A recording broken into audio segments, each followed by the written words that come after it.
이거는 우리의 죄와도 똑같습니다. 죄.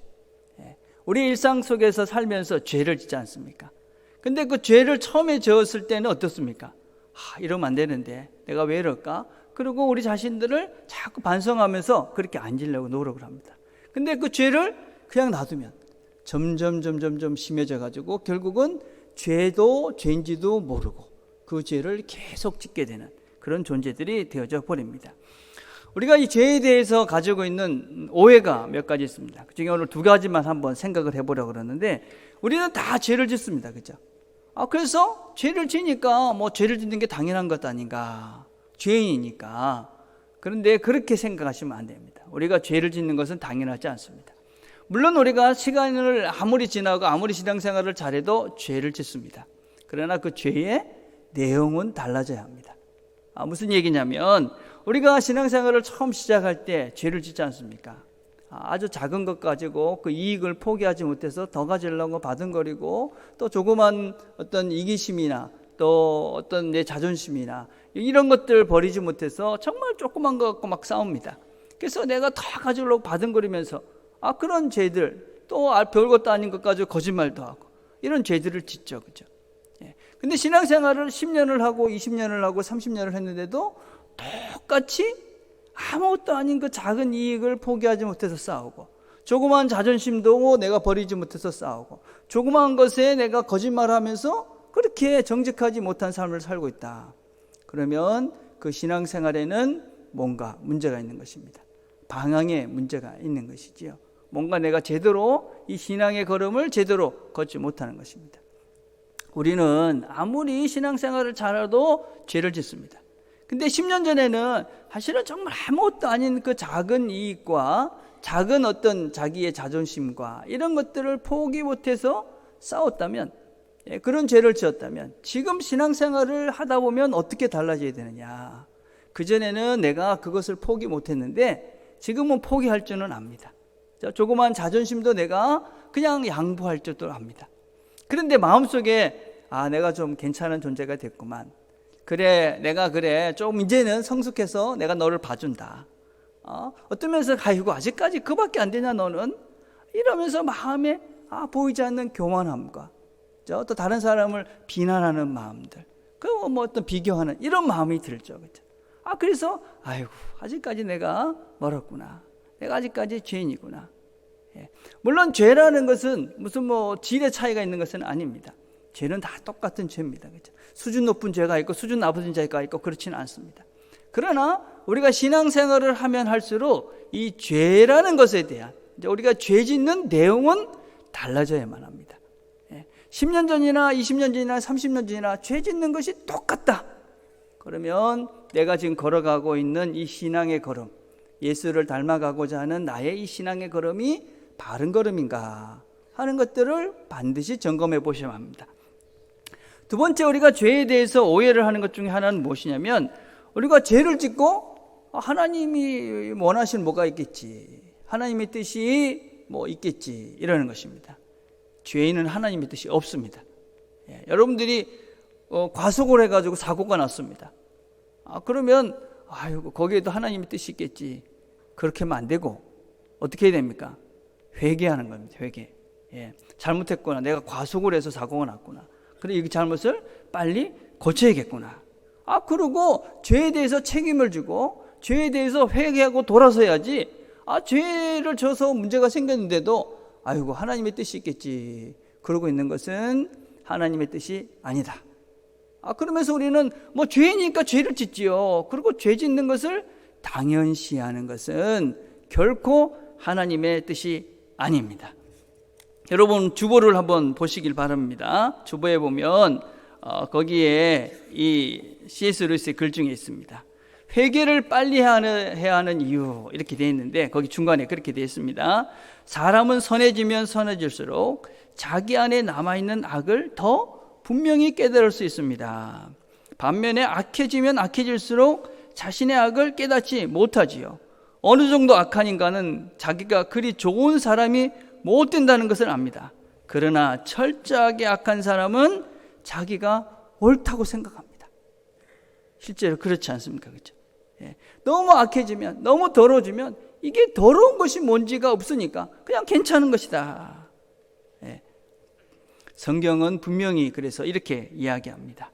로마서 1장 28절에 보니까 또한 그들이 마음에 하나님 두기를 싫어하며 하나님께서 그들을 그 상신한 마음대로 내버려 두사 합당하지 못한 일을 하게 하셨으니, 하나님이 그냥 놔둔 겁니다. 그래서 그 죄들을 짓도록 놔뒀다는 것이죠. 그죠? 불의, 추악, 탐욕, 시기, 살인, 분쟁, 사기, 악독, 비방, 이런 모든 죄를 짓는 것입니다. 하나님이 그냥 놔두니까.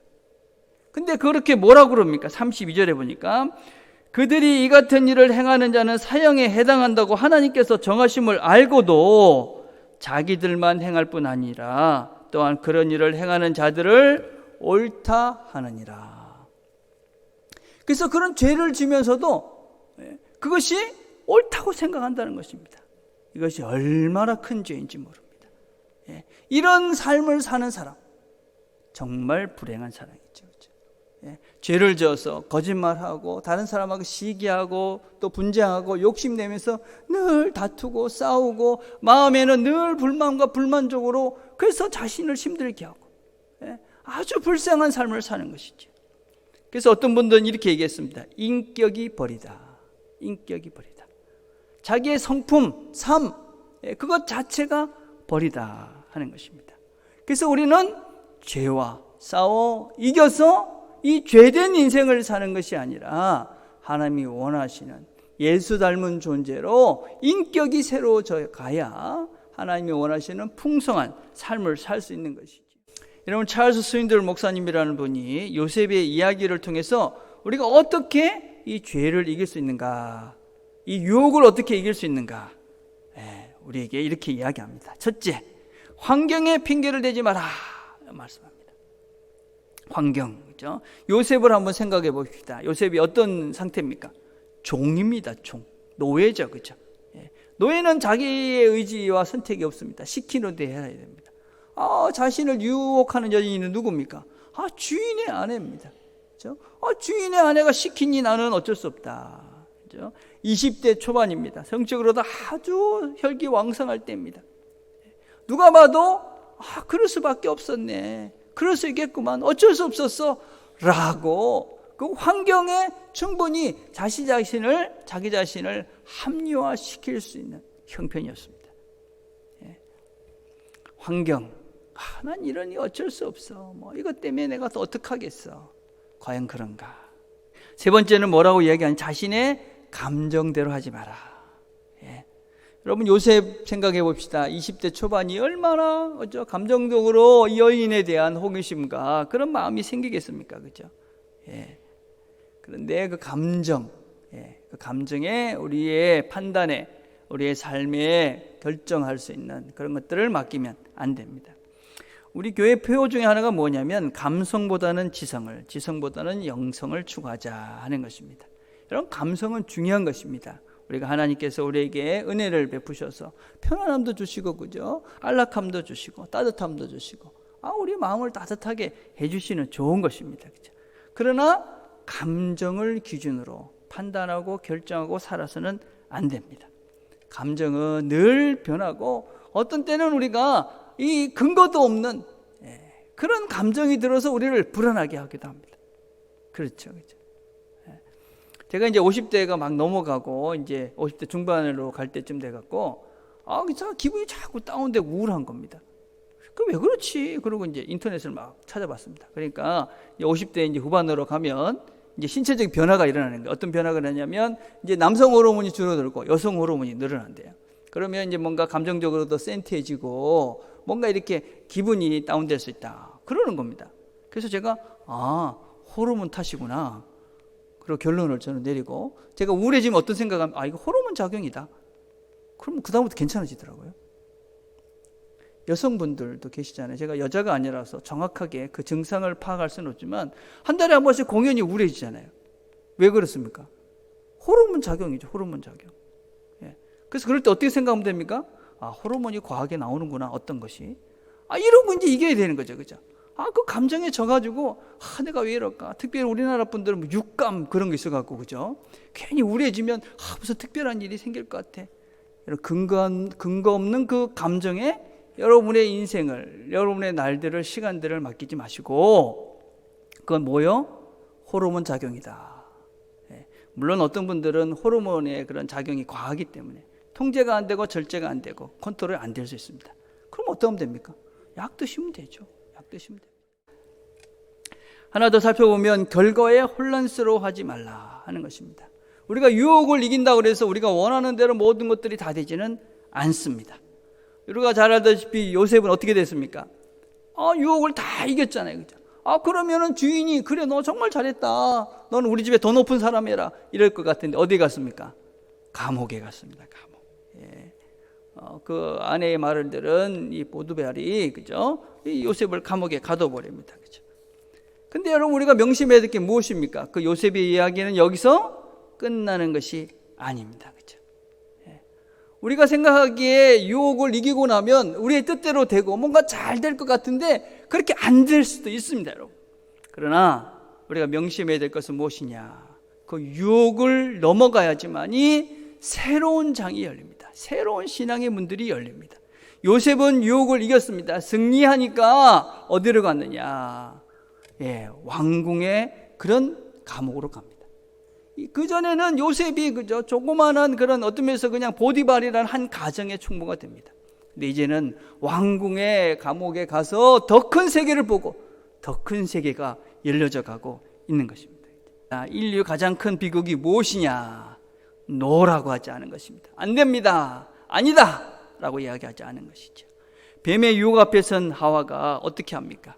창세기 3장 1절에 이렇게 말합니다. 그런데 뱀은 여호와 하나님이 지으신 들짐승 중에 가장 강교하니라. 뱀이 여자에게 물어 이르되 하나님이 참으로 너에게 동산 모든 나무의 열매를 먹지 말라 하시더냐. 그럴 때 너 그래 우리는 이거 먹으면 안 돼. 그리고 당당하게 안 된다. 이걸 먹으면 안 된다. 그렇게 이야기해야 되는 것이죠. 근데 어떻게 합니까? 여자가 뱀에게 말하되 동산나무 열매를 우리가 먹을 수 있으나 뭔가 미련이 남은 듯한 여지를 주고 나니 이 하와는 뱀의 유혹에 사단의 유혹에 넘어가고 결국은 그들이 어떻게 되어집니까? 풍성한 삶, 자유로운 삶, 넉넉한 삶을 잃어버리게 되고 맙니다. 하나님은 우리에게 노라고 이야기하라고 다시 한번 기회를 주시는 겁니다. 죄의 유혹이 올 때 아니다 노라고 이야기하고 하나님을 선택하라고 오늘도 우리에게 이 한 주도 우리에게 새롭게 허락해 주시는 것입니다.